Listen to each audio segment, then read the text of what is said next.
ये जो रूप बना रखा है, जैसे शंकर जी का इस समय बना रखा है, जगह जगह पर मूर्ति बना दिया है लोगों ने, है तो उसी आकार का, लेकिन ये समझो आपकी जैसे आप खड़े हो जाओ और आपकी परछाई दिख जाए तो परछाई से भी पहचान हो जाती है।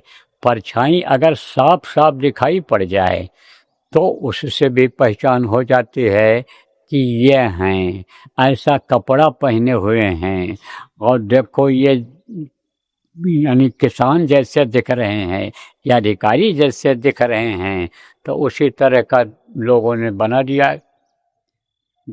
ये इनकी जो धार है हर इंसान के, हर आदमी के यहाँ पड़ती है। यहाँ पर कहाँ, यहाँ सीने में चक्र है ना, हृदय चक्र, उस पर पड़ती है। उससे यानी समझो शरीर का संचालन होता है, उसी तार के द्वारा, परछाई के द्वारा यह मनुष्य को चलाते हैं, काम लेते हैं। तब जब लोग साधना करते हैं, योग करते हैं, कुंडलिनियों को जगाते, प्राणायाम करते हैं, जब इस साधना के द्वारा यानी चक्र जब रुकते हैं तो ये दिखाई पड़ते हैं। लेकिन इनकी जो परछाई है वो दिखती है, वो तो जब जीवात्मा ऊपर निकलती है तब इनका जो असली स्वरूप है, ओरिजिनल जिसको कहते हो, वो दिखाई पड़ते हैं। ये वो दिखाई पड़ती हैं।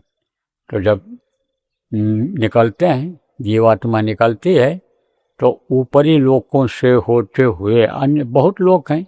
इंद्रलोक अलग है, पवन लोक अलग है, सूर्य लोक अलग है, चंद्र लोक अलग है, या तारा मंडल अलग है। इनसे सबसे ऐसे आगे बढ़ते चले जाते हैं।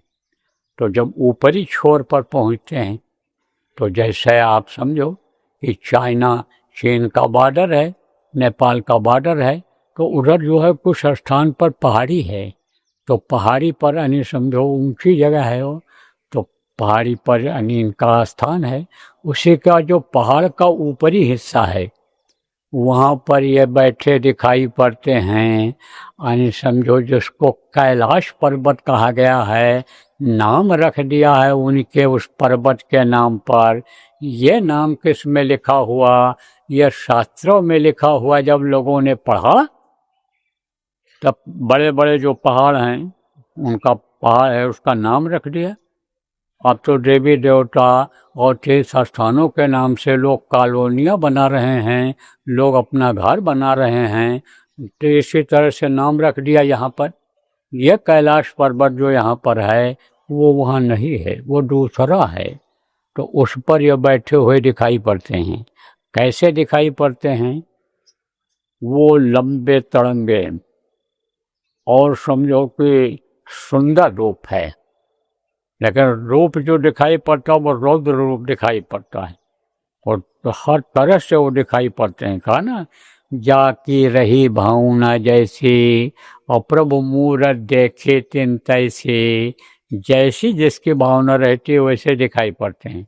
अगर दीनता कोई चाहता है, उनसे कुछ मांगता है, तो वो साधारण दिखाई पड़ते हैं। और अगर मान लो कुछ और दिमाग में रहता है कि यह किस तरह से यानी विनाश करते होंगे, किस तरह से लोगों को डरवाते धमकाते होंगे, आंख दिखाते होंगे, तो वो रूप दिखाई पड़ता है। तो क्या कैसे हैं? वो जटा जूट है, जटा बढ़ी हुई है, बाल बढ़े हुए हैं, और बालों को ऐसे बांधे जूट जूट ऐसे दिखाई पड़ता है कि बना हुआ, और त्रिशूल हाथ में लिए हुए हैं। त्रिशूल क्या है? त्रिशूल क्या करता है? रक्षा यानी करता है। किसकी रक्षा करता है? जो रहता है उसकी रक्षा करता है, बाकी तो मारता ही है। वो तो हथियार है, तो वो हथियार को लिए रहते हैं, है ना। जैसे लोग कहते हो भाई इनसे थोड़ा डरो, पता नहीं कभी इसके दिमाग में आ जाए, गुस्सा आ जाए, या हथियार चला दें, तो इनसे थोड़ा बच के रहो तभी ठीक है। तो ऐसे वो हथियार लिए हुए हैं। और क्या लगाए हुए हैं? भस्म जैसा है वो, भस्म नहीं है। यहाँ लोग भस्म लगाते हैं, कहाँ जो साधु हो जाते हैं। भस्म किसको कहते हैं? जो चीज़ जल गई उससे जो राख बची उसी को भस्म कहते हैं। कहते ना सब भस्म हो गया, जल गया सब सामान, आग लग गई। ऐसे ही आप समझो कि जो चीज़ जला देते हैं, चाहे जौ तिल मेवा घी और अक्षत हो, इसको जला दो आप तो वो भी भस्म बन जाएगा। आप लकड़ी जला दो भस्म बन जाएगा, आप अनाज जला दो भस्म बन जाएगा। तो वो जो राख होती है उसको लगाते हैं। अब ये लोग क्यों लगाते हैं? और लोग भी लगाते हैं। मान लो शंकर जी के जो भक्त हैं वो शंकर जी लगाते हों तो वो लगाते हों, लेकिन और साधु लोग लगाते हैं। क्यों लगाते हैं? क्योंकि कपड़ा नहीं पहनते हैं। उनकी ये सोच है कि हम नंगे रहेंगे, भूखे रहेंगे, हम शरीर को तपाएंगे, गलाएंगे, तभी हमको भगवान मिलेंगे, इसलिए कपड़ा नहीं पहनते हैं। तो ठंडी के महीने में जब ये रोएं बंद हो जाते हैं, इससे बाहर की ठंडी हवा जाती नहीं है, तो उनको तकलीफ नहीं होता है, तो उसको लगा लेते हैं। ऐसे लगा लेते हैं और यहाँ लगा लेते हैं। ठंडी ज़्यादातर यहाँ से लगती है, यहाँ से, जिसको कलेजा कहते हो और गला कहते हो, ठंडी गर्मी और कान, इसी से यानी अंदर हवा जाती है, प्रवेश होता है। असर इसका यहीं पर ज़्यादा होता है।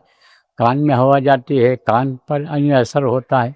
इन्हीं अंगों से असर होता है, इन्हीं अंगों से अंदर की गंदगी निकलती हुई है और कुछ असर इनका बाहर का इससे अंदर जाता भी है। तो लगा लेते हैं। देखो पसीना भी इन रोगों के बीच में जो छेद है निकलता है और हवा भी इससे प्रवेश करती है।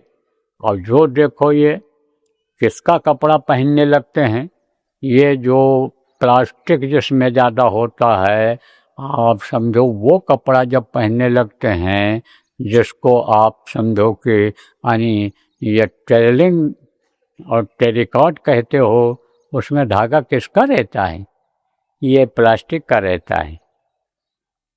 परसेंटेज लिख देते हैं 80 20 20 80 40, ये सब उस पर लिखा रहता है कितना % धागा कपड़े के ऊपर और इतना % यानी ये प्लास्टिक।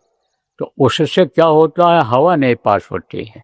मोटा कपड़ा होता है, हवा नहीं पास होती है, तो वो पसीज जाता है, मैल जमा हो जाती है रोएं के ऊपर, तो वही दांत खाज जमा बन जाता है।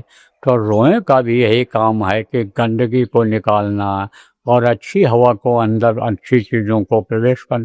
तो इसको वो बंद करते हैं कि ठंडी गर्मी का असर न हो। तो भस्म रमाए हुए हैं शिव जी और त्रिशूल लिए बैठे दिखते हैं। और उनके लोक में बताया आपको डमरू हमेशा बजता रहता है और सोहंग सोहंग सोहंग की आवाज़ धीरे धीरे आती रहती है चारों तरफ। तो आप ये समझो ये इनका जो है रूप हो गया।